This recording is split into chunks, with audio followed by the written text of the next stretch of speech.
The week my grandmother died, I lost a job I had not even started yet. And those two events turned out to be the same story, 15 years in the making. The job was office manager at the credit union in my hometown, hired on a Tuesday, congratulated, welcomed, a start date circled, and on Thursday morning the branch manager called and her voice had changed shape. She said, "Callie, I am so sorry, but something has come up in our final reference process, and we are going to have to go in a different direction." Something has come up.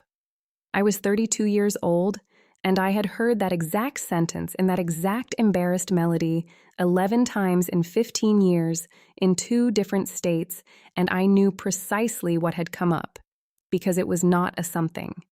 It was a someone, my father, who has told every employer who ever asked about me, and several who never asked, the same sentence, delivered more in sorrow than in anger, which is his particular art form. He says, "I hate to say it about my own daughter, but check your registers. She steals. My own father, friends, for 15 years." And on the Thursday the credit union went a different direction, I sat in my car outside my dead grandmother's hardware store with my phone still warm in my hand, and before I could even decide which thing to cry about first, the phone rang again. A number I did not know. A voice I did not know. Older, careful, a throat cleared before the name. He said, "Miss Mercer, my name is Arthur Delgado. I was your grandmother's attorney for 40 years, and I am calling about her instructions." I said, "The will reading is Monday. I know. I will be there." And Mr. Delgado said, "No, this is not about the will. This is about an envelope. Your grandmother left it with me in the fall of 2011, sealed, with written conditions for its delivery, and Miss Mercer, in 40 years of practice, I have never had instructions quite like these, so I am going to read them to you exactly as she wrote them. To be opened only after my death, only in the presence of my son and my granddaughter together, and only, and this is underlined twice, Miss Mercer, only after the next time he does it to her." I said, "The next time he does what?" And the old lawyer was quiet for a moment, and then he said, "She wrote a note underneath, in the margin. It says, 'He will do it again within the week of my funeral.' He cannot help it. When it happens, child, you call the number on this card, and you tell Arthur, and we go to work." Friends, my grandmother had been dead for 6 days. The credit union had gone a different direction for 2 hours. She called it from inside a sealed envelope 15 years early to the week. Before we go back to the beginning, 3 promises so you know exactly what you are staying for tonight. First, you are going to learn what actually happened to $9,400 that disappeared from the register of Mercer Hardware in 2011 when I was 17 years old, because I have known for 15 years what everyone believed, and you are going to know what my grandmother could prove. There are receipts, friends. In this family, there were always going to be receipts. Second, you are going to hear what was on the cassette tape. Yes, a cassette. My grandmother was 71 years old in 2011, and she did her detective work with the tools she trusted, and what she captured on that tape, in the back office of a hardware store, on a Tuesday night in October, is the reason my father sat down mid-sentence in a lawyer's office 15 years later and did not stand back up for a long time. And third, the letter she left him. Not me, friends, him. There were 2 envelopes inside the big one, and the second was addressed to my father in her handwriting, and what that letter demanded he do, and what it promised would happen if he refused, is the finest piece of engineering my family has ever produced, and my family sold tools for 90 years. If you have ever been the one your family slandered, the one who got a reputation instead of a fair hearing, do one thing for me before we start. Tap that like button, subscribe if you want more stories where the quiet grandmothers turn out to have been working the whole time, and tell me in the comments the lie your family told about you. First names only. This channel believes you. That matters more than you know, and tonight you will find out exactly how much. My name is Callie. I am 32 years old, and my father called me a thief to every employer for 15 years, and my grandmother spent those same 15 years preparing his consequences in a sealed envelope, in a lawyer's drawer, like a woman planting a tree she knew she would never sit under. Stay with me. Every seal in this story gets broken tonight. Mercer Hardware has stood on Main Street for 91 years, 3 generations. My great-grandfather's name over the door in gold leaf that my grandmother repainted herself every spring with a brush the size of a finger. To understand what happened in 2011, you need to understand who was who in that store. So here is the map. My grandmother, Opal Mercer, owned it. People forgot that, friends, constantly, and she let them forget it, which I now understand was a strategy and not a modesty. Her husband died young, and she ran that store through 4 recessions from the back office, doing the books in pencil at a roll-top desk, while hiring men to stand at the front counter because, she told me once, customers in this town like to hand their money to a man, honey, and I like their money, so we all perform a little. My father, Ward, managed the store. Her only son, Big Laugh, Rotary Club, coached Little League, the kind of man this whole town would describe as solid. And I want to be careful with my father, friends, the way this channel is always careful, because cartoon villains teach you nothing. My father was not a monster. My father was a weak man with an excellent reputation, and I need you to understand that this combination, hear me, the weak man with the good reputation is the most dangerous animal in any small town, because he has everything to protect and nothing to protect it with, except your face. And then there was me, 17, working the register after school and Saturdays, saving for a culinary program. Because all I ever wanted, friends, all I have ever wanted, was a kitchen of my own. And my little brother Danny, 8 years old that year, growing up motherless, same as me by then, trailing my father around the store on Saturdays with a toy tape measure, believing his daddy hung the moon. Hold Danny. Hold him the whole night, friends. Half of what happens in this story and all of why it took 15 years is because of that little boy and his toy tape measure. The money started disappearing in the spring of 2011, and it disappeared the smart way, which I did not know then but know intimately now, because I have spent 15 years replaying it. Not one dramatic theft, a leak.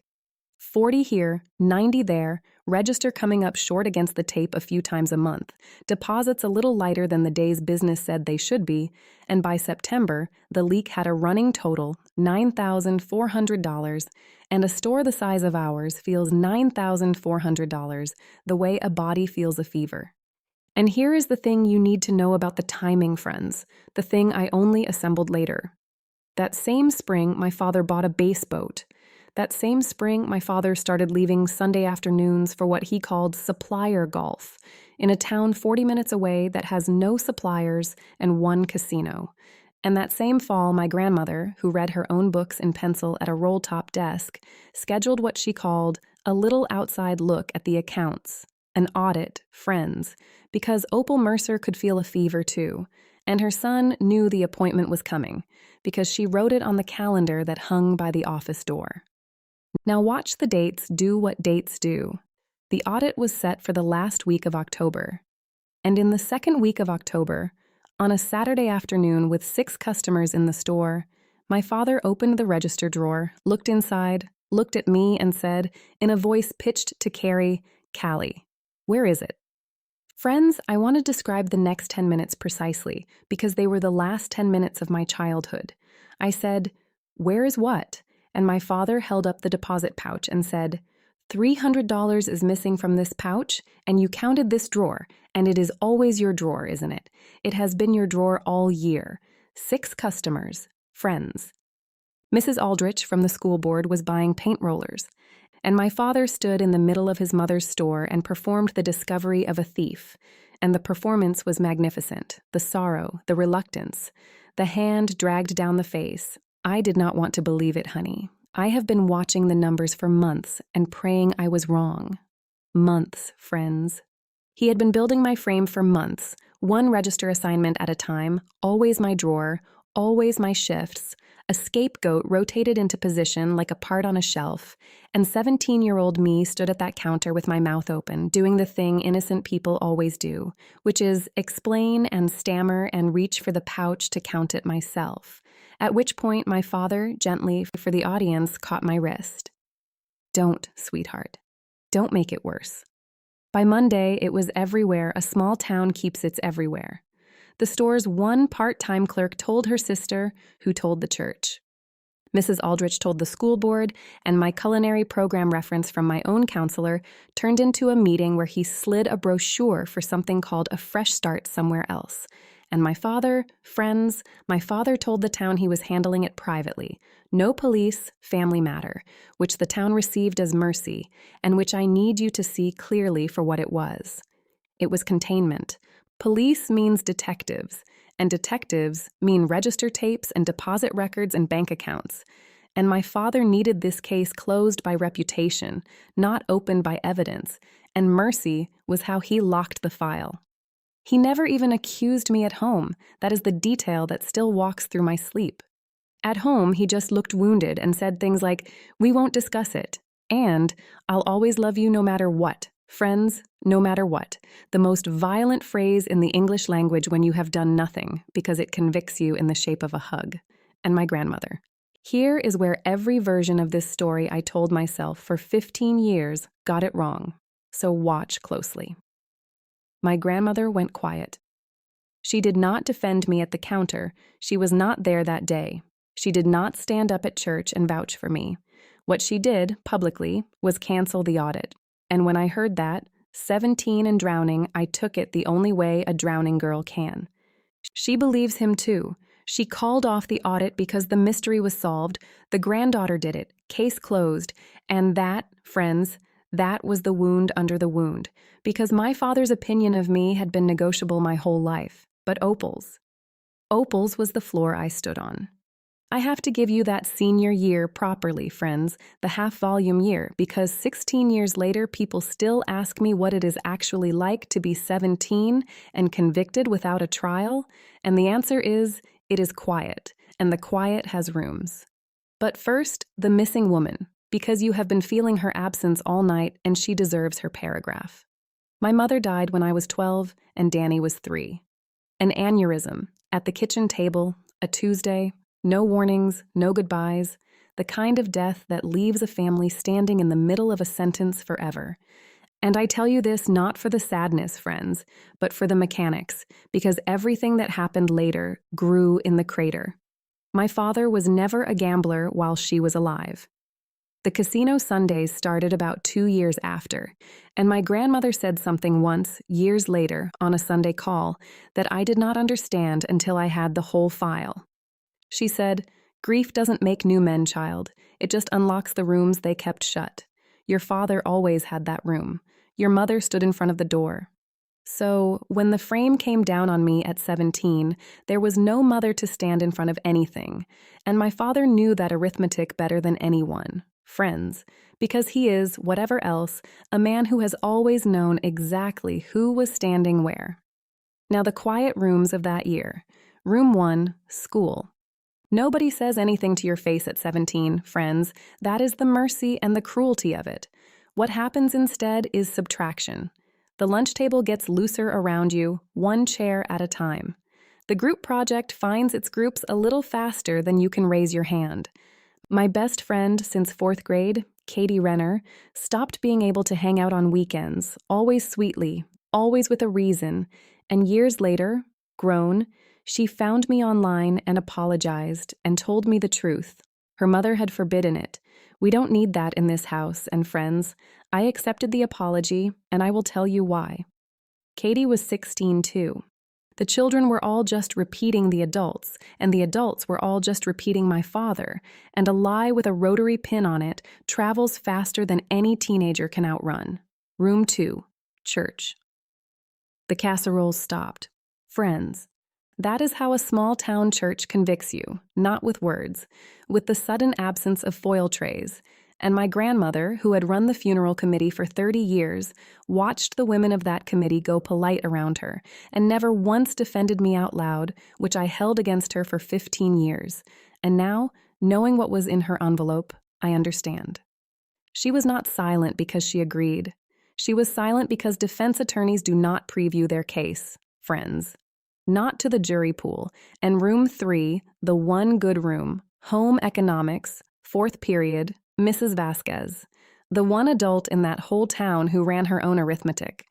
2 weeks after the register, she kept me after class, and I braced for the brochure treatment, the fresh start somewhere else speech, and instead Mrs. Vasquez handed me a key, an actual key to the home ec kitchen, and said, I need somebody to do inventory and prep for the freshman classes, Tuesdays and Thursdays after school. It pays nothing. It requires trusting you with a room full of supplies and a cash box for the bake sales. And I said, half dead inside, you know what they say I did. And Mrs. Vasquez, God keep her, looked at me over her glasses and said the first sentence of my new life, though neither of us knew it yet. She said, honey, I have taught 17-year-olds for 20 years. 17-year-olds steal lip gloss and liquor. They do not skim a register for 8 months on a schedule. That crime has a mortgage, and you don't. Somebody in your life has a mortgage. Friends. A home economics teacher cracked the case in one sentence in 2011 over a cash box, and it took the rest of the county 15 years and a cassette tape to catch up. I did the inventory every Tuesday and Thursday of my senior year. The cash box balanced every single time, and Mrs. Vasquez initialed my counts, and I initialed hers. And if you are wondering where the liturgy started, friends, the tape and initials religion my brother and I practice nightly in that store, it started there, 4th period kitchen, with the one adult who bothered to profile the crime instead of the girl. She retired the year before everything finished. She has a table at my counter now, every Friday, and her money, friends, is no good in my restaurant, and it never will be. And she complains about that every single week, and every single week she leaves the price of her lunch in the tip jar, because that woman has never once in her life let a ledger sit crooked. The crime has a mortgage and you don't. Keep that sentence, friends, whoever needs it. Half the false accusations in this world die the moment one level-headed person asks who actually fits the crime. Be that person. It costs one sentence. It can hold up a girl for 15 years. So I did what the framed do in small towns. I finished my senior year at half volume, got the diploma, and the day after graduation, I got on a bus with one suitcase and $400. And my grandmother, and this is the scene I need you to keep whole for later, my grandmother drove me to that bus station herself, in her enormous brown car, silent the whole way. And at the curb, she took my hand, and she pressed $600 bills into it, folded small, the way she folded everything, and she looked at me with those pale eyes that read ledgers in pencil, and she said the strangest sentence anyone has ever said to me. She said, "You keep your head level, child, and you keep your nose clean, and I mean surgical. Because nothing stays buried in a hardware store. Everything in that store has a receipt. Everything." And then she kissed my forehead and got back in the brown car and drove away, and I stood at a bus station at 18 years old, holding $600, believing my grandmother had just said goodbye. 15 years later, in a lawyer's office, I would learn she had said something else entirely. She had said, "Wait, I just did not know the language yet, friends." She was not saying goodbye to me. She was telling me the plan. Now the 15 years. And I will give them to you in 2 braids, mine and his, because they ran side by side the whole time and only one of us knew it. Mine first. I went 2 states away to a city big enough to lose a roomer in, and I built the only life I ever wanted, one kitchen at a time. Dish pit, then prep, then line, then sous, friends, the whole honest ladder, 12 years of burns on my forearms that I regard the way soldiers regard medals, and I want to tell you what I became in those kitchens, because it matters to the ending. I became the one they trusted with the money. Do you understand, friends? In restaurant work, somebody counts the drawer at 2 in the morning. Somebody carries the deposit bag to the night slot. Somebody holds the safe code. And in every kitchen I ever worked, within a year, that somebody was me. And I never once, not one time in 12 years, came up $1 short. And nobody in that city knew that every clean count was a letter I was writing to a hometown that never read my mail. The nose stayed surgical, friends, grandma's orders. And every Sunday night, 7 o'clock, my phone rang, and it was Opal.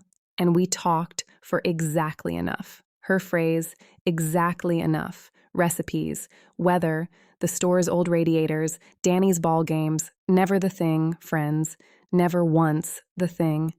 In 15 years, the accusation crossed our phone line exactly 0 times, and I let it lie because I could not bear to hear her believe it, and she let it lie for a reason I will be unpacking for the rest of my life. And here is the part of my braid that hurt the most, so I will say it fast.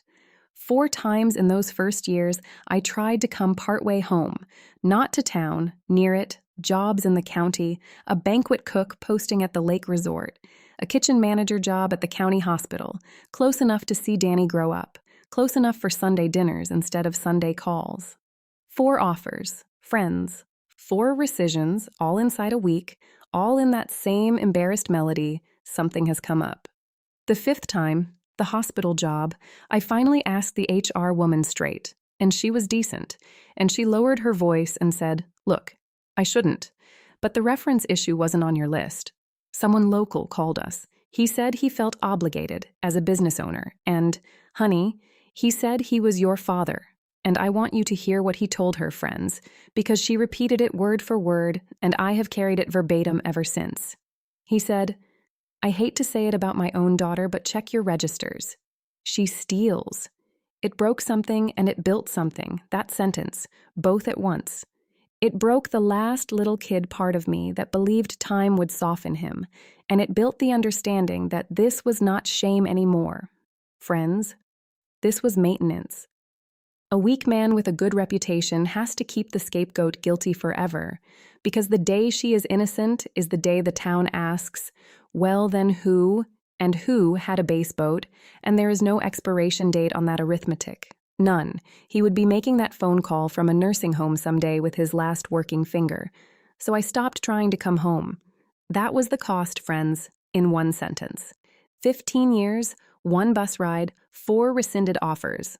A little brother who grew from 8 to 23 knowing me as a voice at Christmas and a rumor at school, and a father who spent it all polishing his sorrowful headshake at the Rotary. And since we are in the exile years, friends, I have to give you Chef Bruno, because in 15 years of that phone call working, it failed exactly once, and the once taught me more than the 11 times it worked.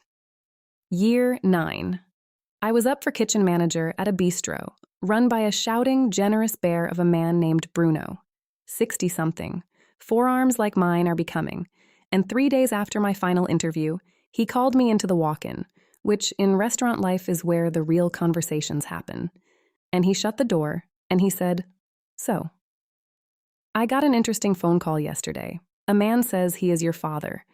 Says he hates to tell me, but I should check my registers, because you steal. And friends, my whole body did what it had learned to do. The cold drop, the throat closing. 9 years of something has come up gathering for the 10th landing, and I started the speech. The useless speech every framed person keeps folded in a pocket, and Bruno held up one enormous hand and stopped me. He said, I am not finished. I told him, thank you for the information, sir. And then I sat there after I hung up, and I thought about it. And you know what I thought about, Callie. I thought, I have run kitchens for 30 years, and in 30 years, do you know how many fathers have ever called me about a grown daughter? 0. Mothers call sometimes to brag. Fathers call never. So the only question in my mind, he said, is what kind of man dials a stranger to sink his own child?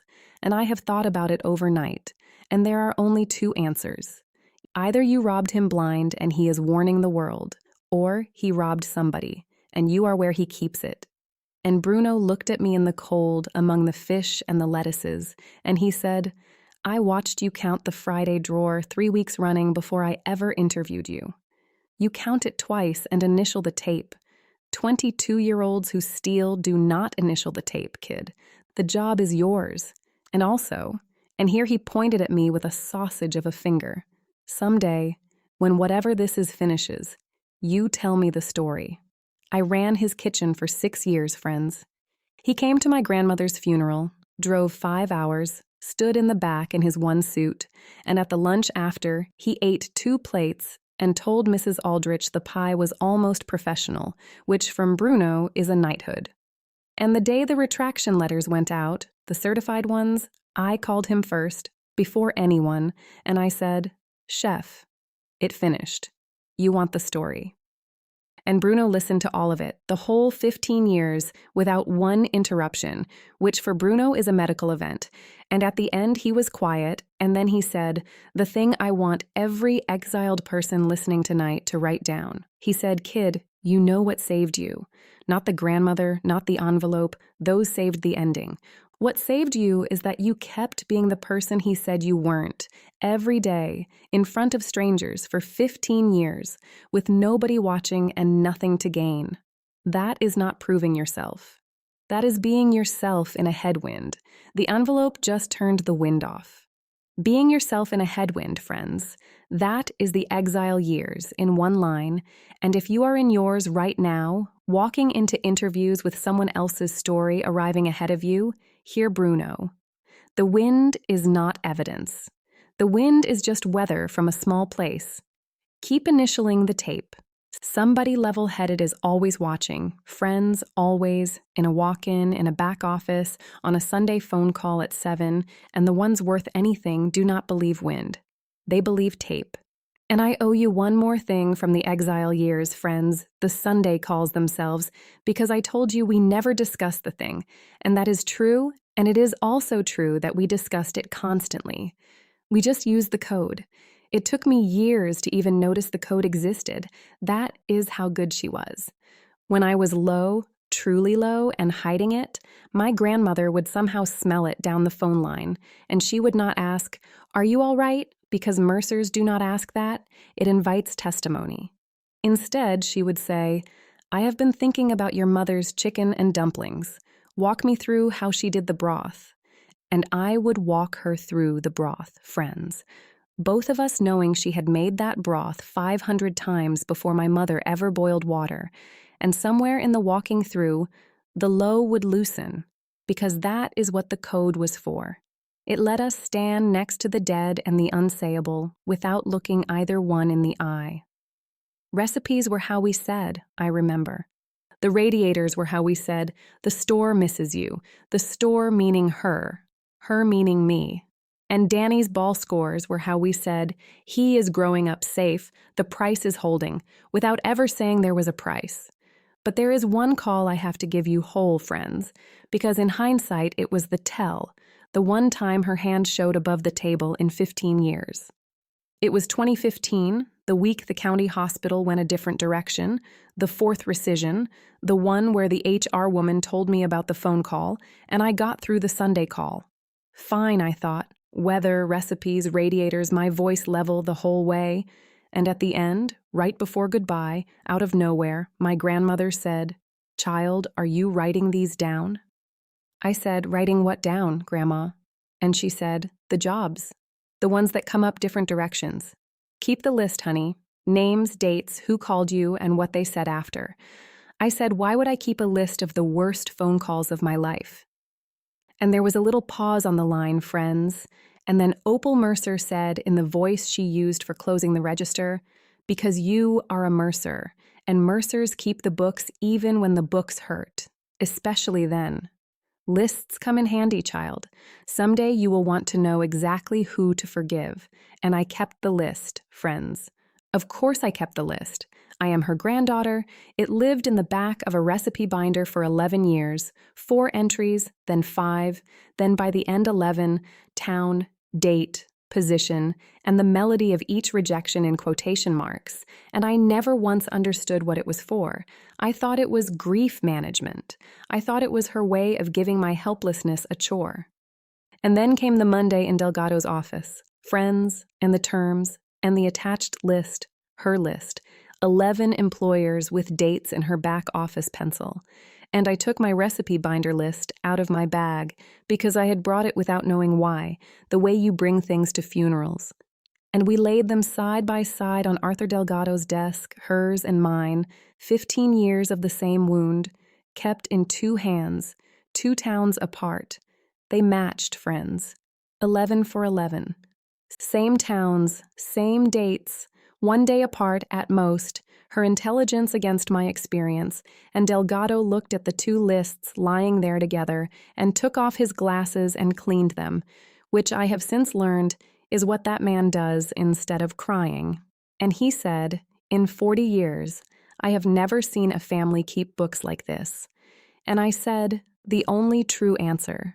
We had to. The man in charge of the official record was lying, so the women kept a second set. Friends, wherever you are tonight, whatever your family's official record says about you, hear this. Keep the second set of books. You may keep them for 11 years without knowing what they are for. They are for the Monday. There is always, eventually, a Monday. Now his braid, friends, my grandmother's, because while I was carrying deposit bags to night slots 2 states away, Opal Mercer was working, and I have the whole record now, and I am going to walk you through what that woman did in the fall of 2011 in order because it is the spine of everything. She canceled the audit, yes. Publicly, meekly, a grandmother accepting the sad truth about a wayward girl. And then, privately, Opal Mercer conducted the audit herself. Every register tape from that spring and summer, friends, she had them all, because she had never once in 50 years thrown one away, pencil ticks down the margins, every shortage dated and matched against the schedule book, and here is the first thing her pencil proved. 11 of the shortage days, I had not worked at all. 11. Friends. 2 of them, I was on a school trip 4 counties away with a permission slip her own hand had signed, and she photocopied that permission slip and clipped it to the tapes. And if you want to know what love looks like in the Mercer family, it looks like a 71-year-old woman in a back office at midnight, clipping her granddaughter's field trip form to a register tape like a public defender. Then she went further. The deposit slips.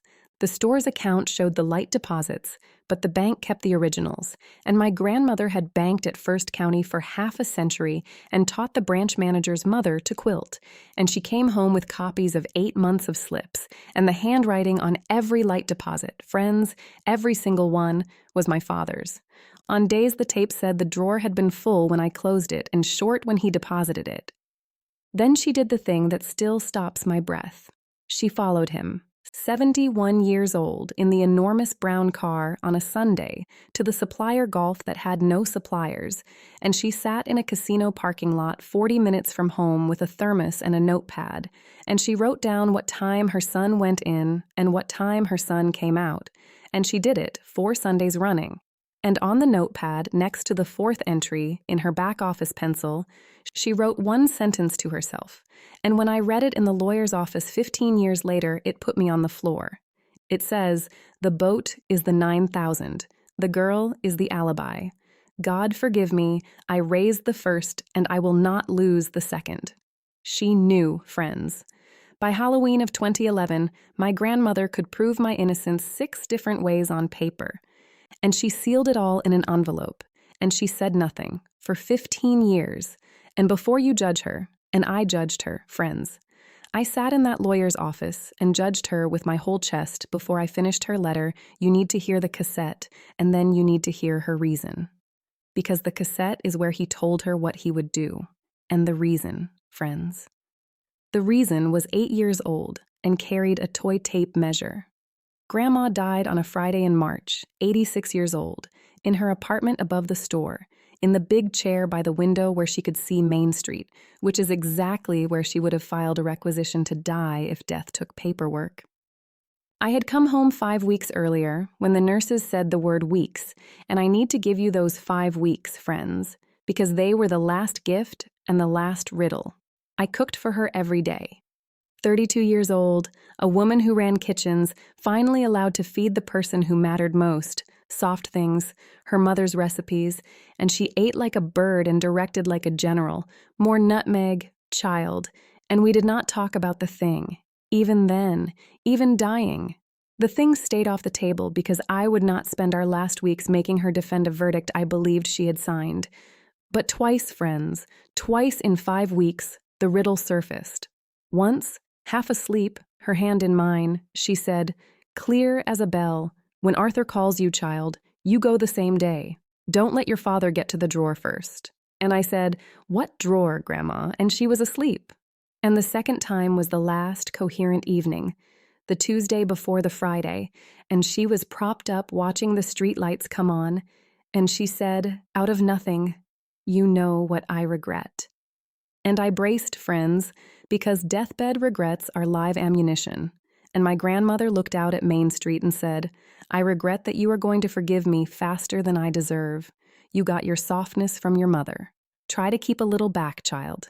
Make me earn it, even after." I did not understand one word of it, friends. In 6 days, I would understand all of it. I need to slow down inside those 5 weeks before the end, friends, because 3 things happened in them that the envelope could never have arranged. And stories like mine always pretend the paperwork did all the work, and the paperwork never does all the work. The first thing was the store.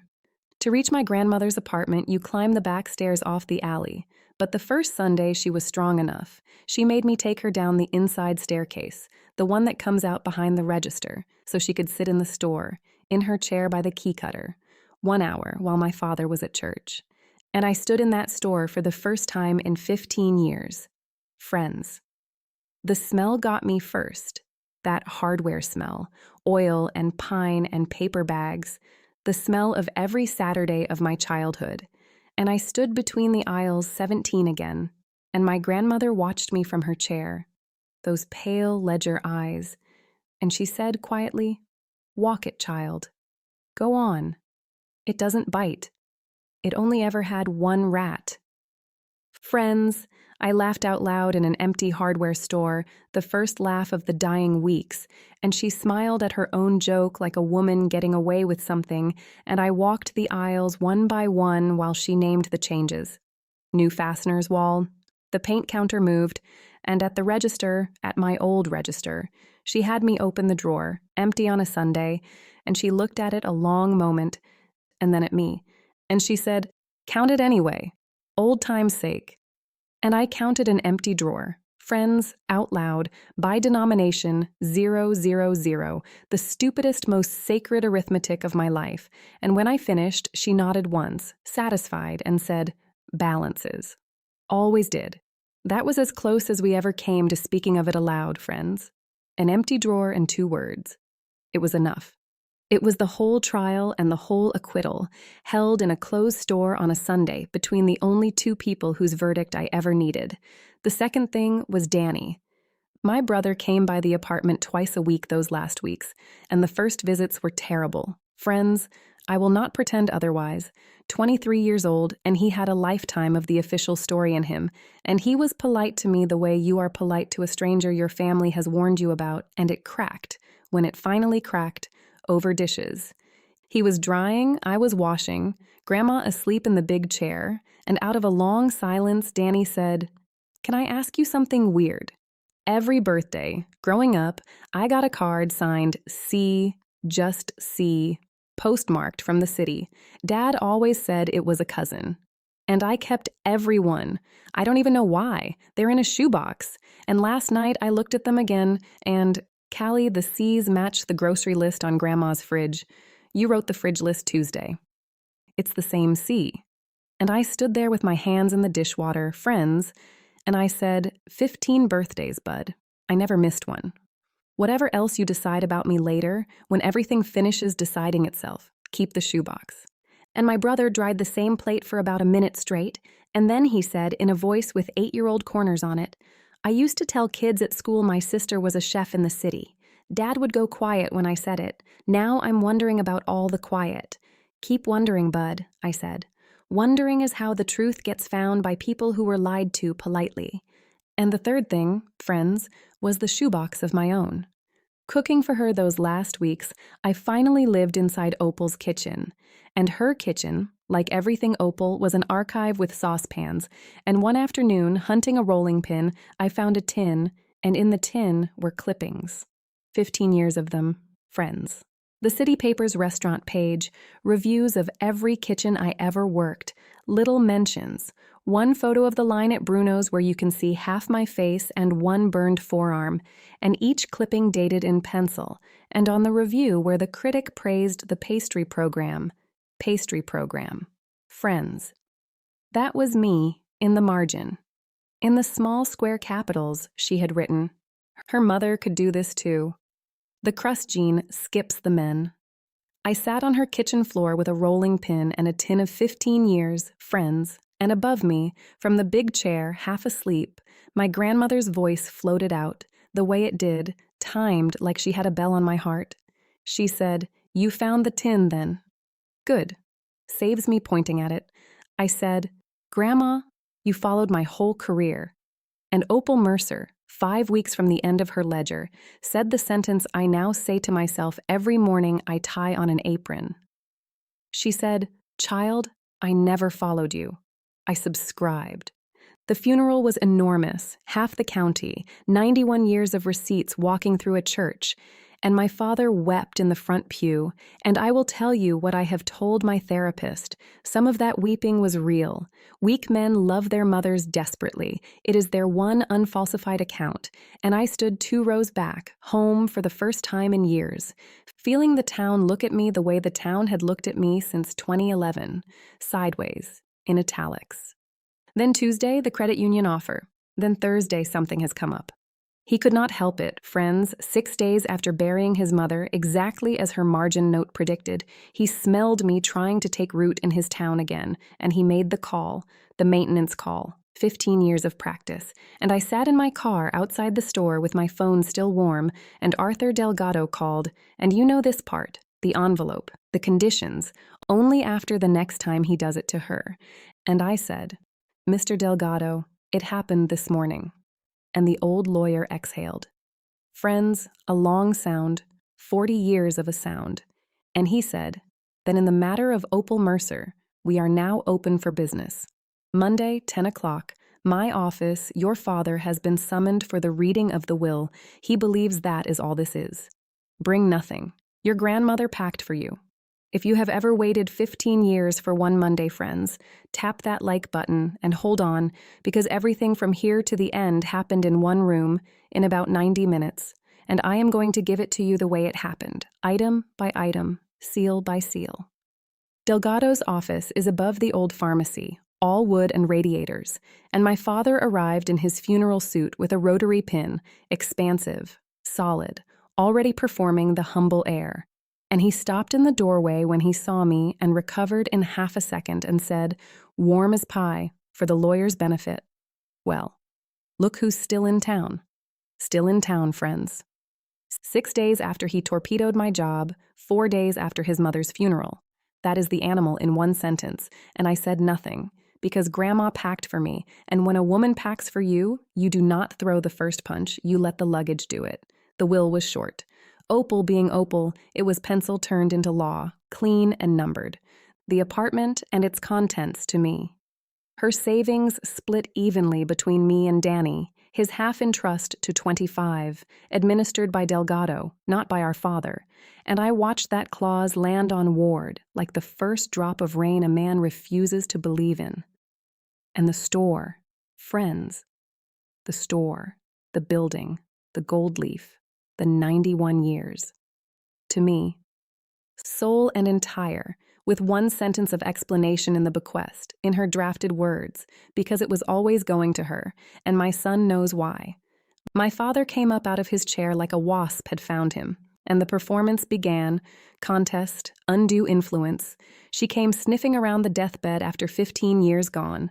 My attorney will, elder manipulation, the whole catalog, friends, loud, solid, rotary loud, and I want you to notice what he was doing, because it is what he always does. He was writing the town's next story about me, live, in the room. The thief comes home to rob the estate. and by Wednesday, it would have been in every aisle of every store on Main Street. And it would have worked, friends. It had worked for 15 years, except that Arthur Delgado let him finish the way you let a snake finish its whole sentence, and then said, "Mr. Mercer, thank you." Before you retain anyone, your mother anticipated this exact conversation, and she left instructions that I show you why contesting this will is not something you are going to do. And he put on the desk a large envelope, sealed with tape gone amber at the edges, dated in pencil in the corner, November 2011, and my father looked at that date, friends, and I watched a man recognize handwriting, and a year at the same instant, and the rotary drained out of his face like someone had pulled a stopper. Delgado broke the seal with a letter opener, formally like a small ceremony, which I understand now it was. Inside, 4 bundles, each labeled in pencil. The register tapes, ticked and clipped to a photocopied field trip permission slip. The bank's deposit slips, 8 months, every light one in my father's hand.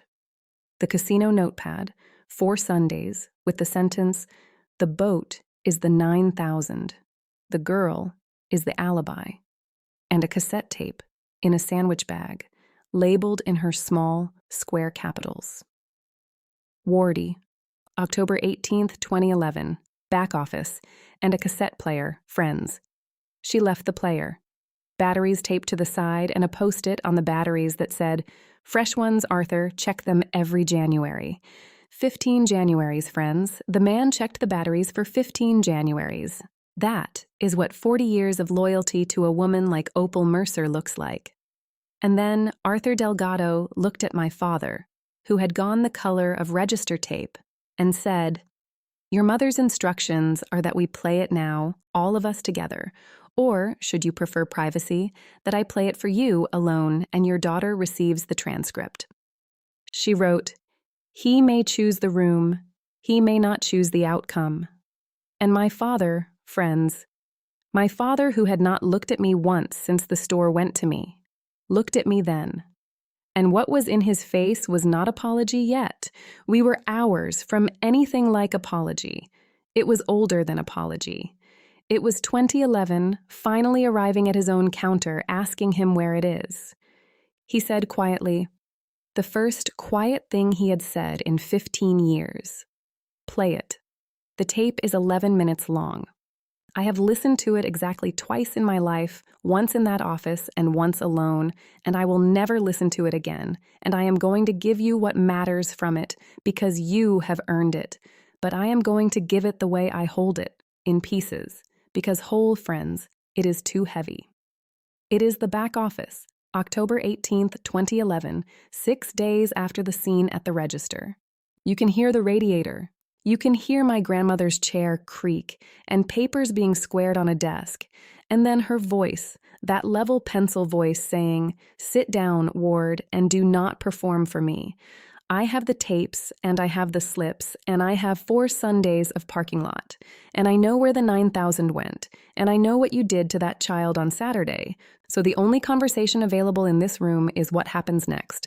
And my father's voice, friends. Young, it shocked me. 15 years younger, and it goes through 4 weathers in 11 minutes, and the weathers are the whole map of the man. First bluster. "You followed me, that is insane, Mom. You're going to take a teenager's word and some arithmetic over your own son." Then collapse, fast, because Opal did not argue, friends. She just let the radiator tick, and the silence broke him inside 2 minutes. And there it is. On magnetic tape, preserved like a fly in amber, my father saying, "I was going to put it back. It got away from me. The boat was supposed to, the games were supposed to, it got away from me, Mom. It got away from me 4 times, like weather, like the money had wandered off on its own 4 legs. Then the sentence about me, and this is the one I will carry, friends. So hear it once, and we will move on together." Grandma says, and the girl, Ward. And my father says, tired, like a man declining a chore, "The girl is young, Mom. She has time to outrun it. I don't. If it comes out, I lose the store, the rotary. Danny grows up with it in his lunchbox. Everybody at that school knowing his dad is A, and he could not even say the word. friends. The word he had hung around my neck at 17 without breathing hard, he could not say it about himself in an empty office. She has time to outrun it. That was my father's mathematics. He drowned his daughter because she was, in his accounting, the stronger swimmer. And then the last weather, the one that answers 15 years of my judging her. The threat, and I want you to hear it complete. My grandmother says, then I will say it for you, and I will say it to the town if I must. And my father's voice goes low and flat, a tone I never heard from him in my life, the performance fully off, and he says, then here is what happens, Mom. I go to prison, or close enough. The store dies, 3 generations of it, on your watch. And Danny, think about Danny, motherless, and now his father gone too, and who takes him, you, at 71? You want to raise another one alone, at your age, over $9,000, and a girl who is already gone. You'll be dead before he graduates, and then where is he? Friends. On tape. My father took his own son hostage in a back office and aimed him at his own mother, and the radiator ticks, and the chair creaks, and there is a silence on that cassette 29 seconds long. I have counted it. 29 seconds of a woman weighing everything, and then Opal Mercer's voice, level as a spirit gauge, says the sentence that governed the next 15 years. She says, then you will grow old believing you won this room. Write that down somewhere, Ward. The date and the words. You will want to remember later that I told you. Click. Tape ends. And in Arthur Delgado's office, 15 years later, nobody moved for a long moment, friends. My father sitting with his elbows on his knees, staring at a cassette player older than my culinary career, having just heard himself, young and flat and merciless, entered into evidence by his dead mother. And then Delgado, gently, the way surgeons are gentle, said, there are 2 letters, and he handed me mine. I am not giving you all of it, friends. Some of it is just for me. Every teller of a story like mine keeps one room shut, and this is mine. But I will give you the part that answers the 15 years, because you have sat with my judgment of her all night, and she deserves her defense read into the record. She wrote, child. By now, you have heard the tape, so you know what he put on the scale. Your future on one side, and Danny's whole childhood on the other, and me holding the beam at 71 years old. Understand what going public meant, not just prison for your father. It meant Danny, 8 years old, raised by a grandmother running out of winters, in a town that eats boys whose fathers fall, and it meant you, already on a bus, already stronger than all of us, tarred worse in the short run while it churned through courts, the accused thief whose family tore itself apart. They would have found a way to hang even his crime on you, honey. Small towns do not waste a good villain. So I made the coldest trade of my life. I let the lie stand, because the lie was load-bearing, and there was a child asleep under it. I bought Danny his childhood with your name, and I have hated the price every day for 15 years, and I would pay it again, and both of those are true, and you are old enough now to hold 2 true things that hate each other. That is what a family is, most days. But hear this part with your head level, child. I never once believed it, not for 1 hour of one day. Every Sunday at 7, I was not calling to check on you. I was calling because you were the best company I had left, and every clean drawer you counted in that city I knew about. Because I know how you are made, I helped make you. And I did not go silent, child. I went patient. There is a difference, and the difference is in this envelope. The audit was never canceled. It was postponed until it could not hurt the innocent. Danny is grown now. I am gone now. There is no hostage left for him to hold. So now, Callie Ann, we go to work. And then Delgado handed my father his letter. And friends, this is the engineering I promised you, so lean in. We did not get to read Ward's letter over his shoulder. He read it silently, in the corner by the radiator, 1 page in her pencil-turned ink hand, And we watched it happen to him the way you watch weather cross a field. And when he finished, he sat down mid-reach for his chair, missed the arm of it, caught himself, and sat, and did not speak for a long time. But the terms, friends, the terms were in Delgado's copy, notarized, and so I can give them to you exactly, and I want you to notice as you hear them that there is not $1 of revenge anywhere in them. Opal's terms were these. 1. Ward signs the enclosed statement, prepared by Delgado in 2011 and updated every few years since. A plain retraction, 1 page, no lawyer language. It says, in her drafting, my daughter Callie never took anything from Mercer Hardware. The 2011 shortages were mine. I let her carry it, and I repeated it to her employers for years, and every word of it was false. Signed, dated, witnessed. 2. The statement gets mailed by Delgado's office, certified to a list. And friends, here is where I learned the last thing about my grandmother, the thing that made even Delgado's voice change when he read it. Attached to the terms was the list. 11 employers, friends. 11 with dates. The Lake Resort, 2013. The County Hospital, 2015. Every job I ever lost to that phone call in order with the hiring manager's name where she could get it, and next to the 9th entry the year before she died, her pencil note, small and satisfied. He uses the same sentence every time. The fool, it will make the retraction very clean. She had been tracking him, friends, the whole 15 years. Every Sunday call where I mentioned an interview, every rescission I tried to keep out of my voice, she wrote the town, the date, the melody, and filed it, because the woman never once threw away a register tape in 50 years, and she was not about to start with her son's crimes. He thought the phone calls were maintenance. They were deposits, friends. Every single one went into her envelope, and Thursday's call, the credit union, the one he made 6 days after her funeral, that one Delgado documented himself, which is why her conditions said, only after the next time, because Opal Mercer wanted the file to end with a fresh crime, one no lawyer could call ancient history. 3.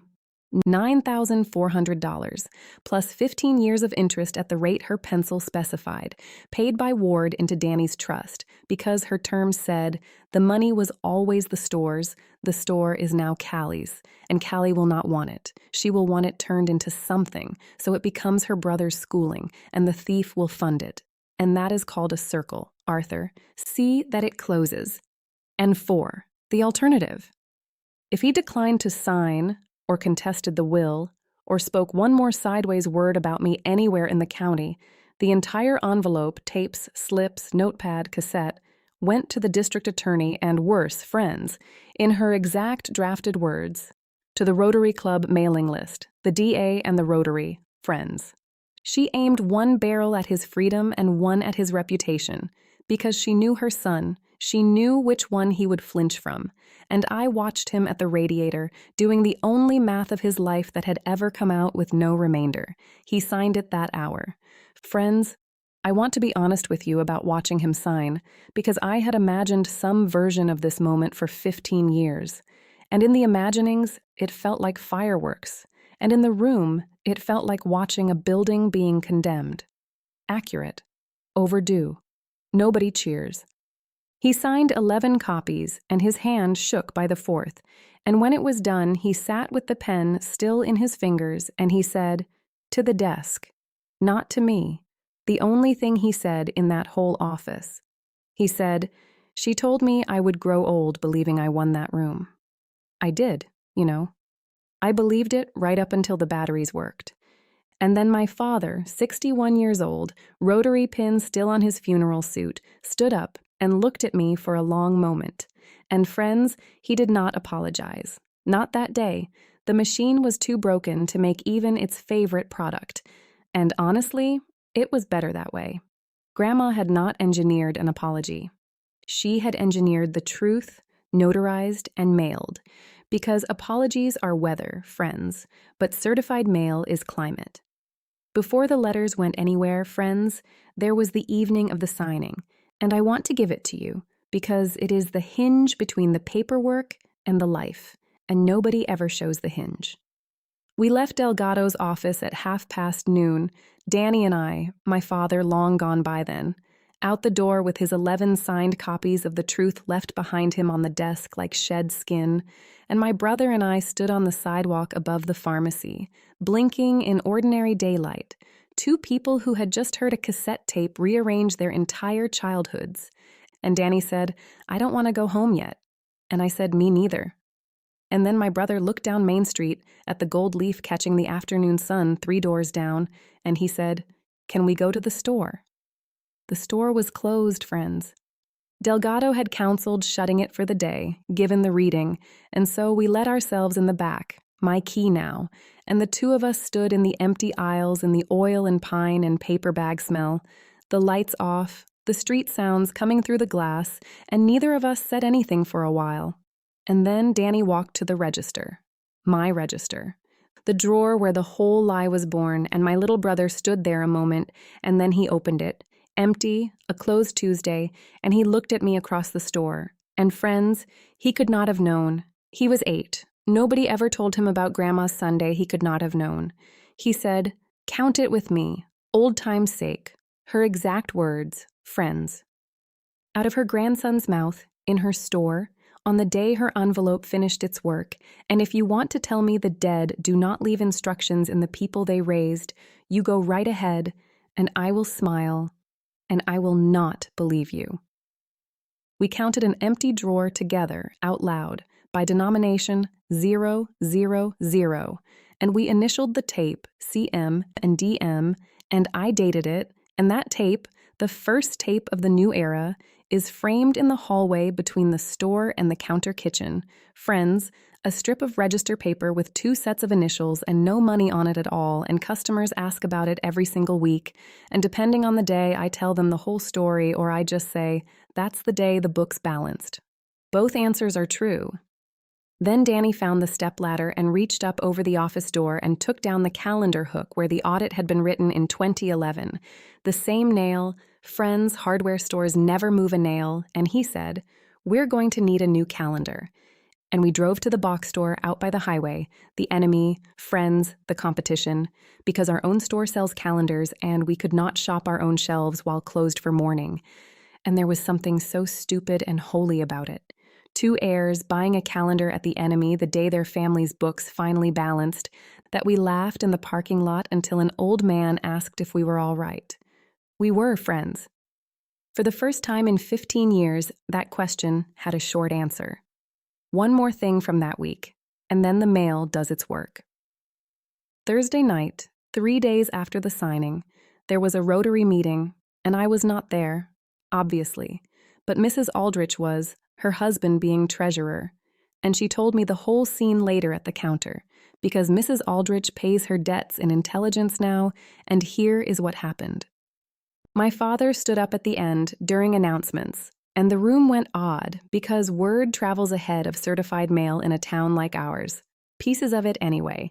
And Ward Mercer, 30 years a member, twice president, took the pin off his lapel and set it on the table and said, "I have sent some letters this week that the people who receive them are free to discuss.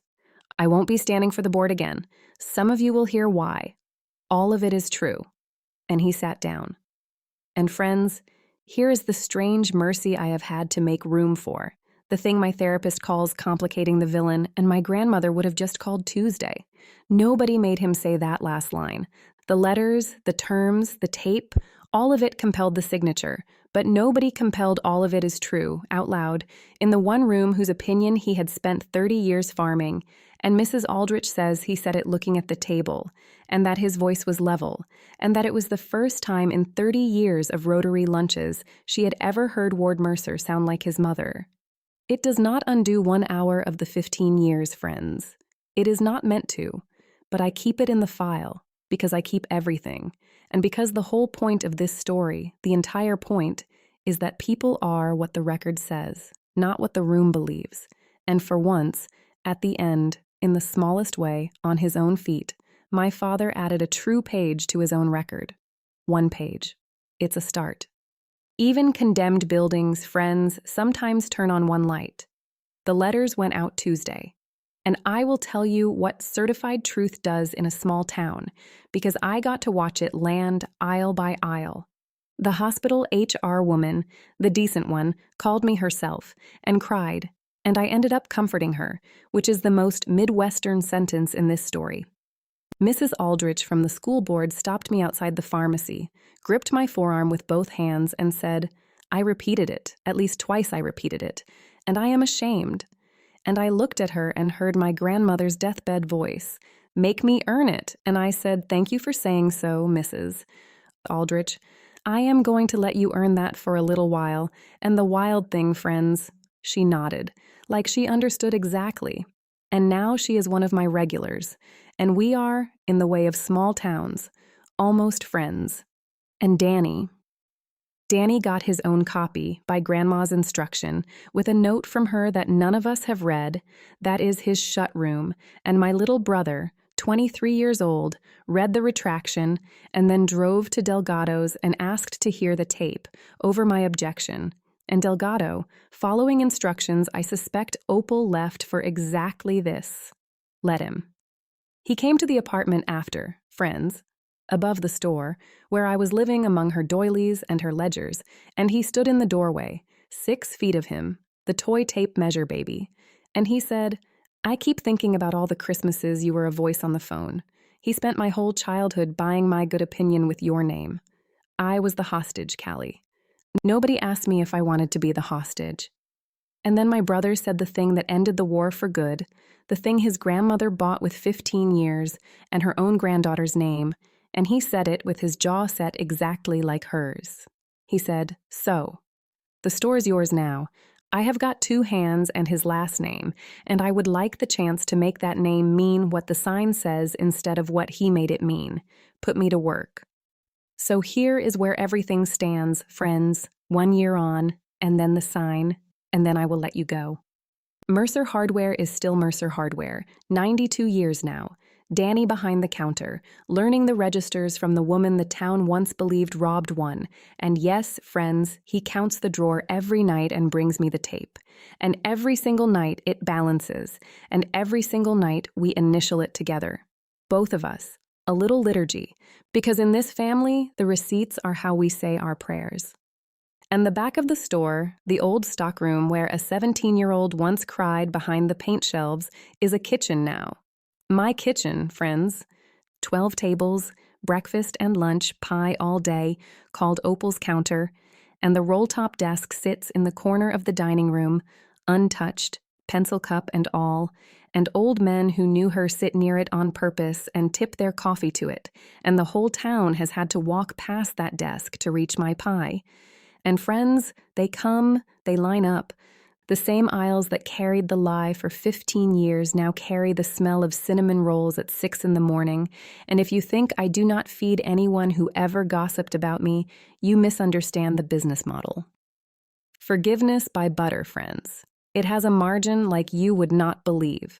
My father comes in on Thursdays, early when it is quiet, by some unspoken treaty, and he sits at the counter, and Danny pours his coffee, civil, and I bring his eggs, civil, and we are not healed, friends. Hear me plainly. Some buildings you condemn and demolish, and some you just stop occupying. And my father and I are a stopped building, and on Thursdays we stand outside it together for 40 minutes and drink coffee, and that is the whole arrangement. And it is enough, because it is true, and true is the only currency this family accepts anymore. He did finally say it, by the way. One Thursday last fall, out of nothing, into his eggs, 11 words. He said, "You were the strongest swimmer." That was never permission. I'm sorry, Callie. I put it in the drawer with the day's tape, friends, where we keep the things that balance. 2 more pieces of the year after, friends, before the ladder and the gold leaf, because endings are built out of Tuesdays, not just out of envelopes. The first piece is the credit union. 6 weeks after the certified letters landed, the branch manager called me again, the same woman, the same phone, and her voice had changed shape again, and she said, "Callie, I will just say it plainly. We were wrong. The position is filled, but the assistant manager role is opening in the fall, and I would consider it a personal favor if you would let me walk your application through myself. 15 years, friends. 15 years I would have crawled across Main Street on gravel for that phone call, any version of it from anybody. And I stood in my own kitchen, in the smell of the day's pie, with flour on my forearms where the burns are, and I felt exactly nothing that I expected to feel. No triumph, no anger, just a kind of gentle astonishment at the timing of things, and I said, "Thank you, truly, but I have to decline. I'm not looking for work. I'm hiring."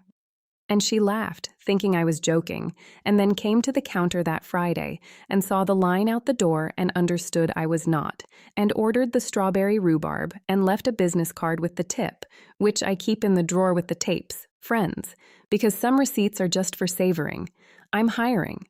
Let me tell you about the hiring, because it is the piece of all this I suspect Opal engineered without writing down. That first summer, I needed a dish and counter kid, and the applications came. And in the stack was a girl named Bree, 16. And when she handed me her single page, she stood the way I know that stance in my spine, braced, chin level by force of will, and she said, "Before you hear it from somebody else, you'll hear things about me." The thing at the pharmacy last year. It wasn't what they said, but nobody, and I stopped her there. "Friends." I said, "Bree, do you see that roll-top desk in the corner? The woman who sat at it hired half this town's worst roomers over 60 years and kept a store alive doing it. And I'm going to tell you the whole entire interview right now. Can you count a drawer?" And the kid blinked and said, "Yes, ma'am." I said, "Prove it every night and initial the tape, and the pass stays where the county put it. Apron's on the hook. She has been with me a year now, friends. Honor roll, drawer, never off." And last month, I overheard her at the counter, telling a customer who got nosy about the pharmacy thing. With her chin level as a spirit gauge. "You'd have to ask the pharmacy, ma'am. Here we only count what's in front of us. Here we only count what's in front of us." The theology of Mercer Hardware, friends, alive in a 16-year-old, third generation of it now, and Opal never met the girl. And Opal built the room the girl gets to stand in, and that is what estates actually are. Not buildings. Rooms where the next accused kid gets an apron instead of a verdict. And the second piece is January. The first January after everything, I got a call from Arthur Delgado's office, very formal, asking me to come by at my convenience regarding an annual instruction, and I went in expecting some tax paper, and the old man stood up from his desk, and he had 2 forks and a small box from my own counter, because he had stopped by that morning and bought pie from my own case for this exact purpose, the sneak. And he said, "Your grandmother's file carried one standing instruction I am now obliged to transfer to you. Every January, check the batteries. The cassette is evidence, and evidence must stay playable." That was the letter of it. But she added a line in 2019, and he put on his glasses and read it to me. It says, "Arthur, when I am gone and it is finished, the January check goes to Callie, and tell her, it is not about the batteries anymore, child. It is a holiday now. The feast of the working tape. Eat something sweet and check on the truth once a year. That is the whole liturgy. And take Arthur, he has earned pie for life, bill it to the estate." So every January, friends, the second Tuesday, Arthur Delgado and I sit in his office above the pharmacy, and we eat pie from my counter, and we press play for exactly 4 seconds. Radiator tick, chair creak, sit down, ward, and we press stop, and we nod at each other like 2 railroad inspectors, lines still good, and we spend the rest of the hour on gossip, and I bill the pie to the estate, friends per instruction, $11, itemized. She would audit me if I didn't. The feast of the working tape. Some families hand down china, friends. Mine hands down evidence and dessert, and I have made my peace joyfully with being exactly this kind of woman for the rest of my life. And the sign. I told you about the gold leaf, 91 years of it, repainted every spring by her hand with a finger-sized brush. And this April, on a clear Saturday morning, I got the ladder out of receiving, And Danny footed it, and I climbed up over Main Street with her actual brush, cleaned and kept in her desk all these years, and I repainted every letter of Mercer Hardware. And then, underneath, where 91 years of paint had said EST, 1935, I added one line we had cut in at the sign shop, small, clean, in her square capitals. It says, "O Mercer and granddaughter." And the whole street watched me paint it, friends, because small towns watch everything. That was never the problem. The problem was only ever what they were told they were looking at. Let them watch now. So here is the whole story in one line. Whoever needs it tonight. My father spent 15 years telling everyone what I was, and my grandmother spent the same 15 years proving what I was. And the difference, friends, the entire difference, was that only one of them kept receipts. People will call you what they need you to be. Let them, if you must, for a season, even for 15 of them. But somewhere, someone level-headed loves you enough to go patient instead of silent. And if you cannot find that someone, friends, hear me, at whatever age you are, in whatever back office you have, become her. Buy the notebook, keep the tapes, check the batteries every January. The wheel turns slow in small towns, but it turns, and when it finally comes around, child, you go the same day, and you repaint the sign.